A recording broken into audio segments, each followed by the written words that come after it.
كريستيانو رونالدو يرفع كأس الأمم الأوروبية من ملعب أليانز أرينا بعد ما فازوا على منتخب إسبانيا بضربات الترجيح، بعد ما قدموا مباراة رائعة وكانت فيها أهداف انتهت 2-2، واللي سجل فيها الدولي البرتغالي كريستيانو رونالدو الهدف في هذه المباراة. وهادشي يعني اللي أشاد به الإعلام الدولي بهذا اللاعب، اللي قالك أنه رغم كبار السن لكن مازال كيكافح باش انه يتوج بالالقاب مع المنتخب البلاد ديالو،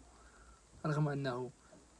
يعني دار مسيره رائعه وخلى وضع البرتغال على خريطه كره القدم، حيث انه قبل كريستيانو رونالدو البرتغال كانت 0 القاب، وحاليا البرتغال يعني متوجه بكاس، متوجه باليورو وكاس الامم الاوروبيه بلقبين، يعني كتلعب كاس العالم، كتوصل ادوار طلائعيه. يعني لاعب عنده مساهم وعنده دور كبير في الكره البرتغاليه في السنوات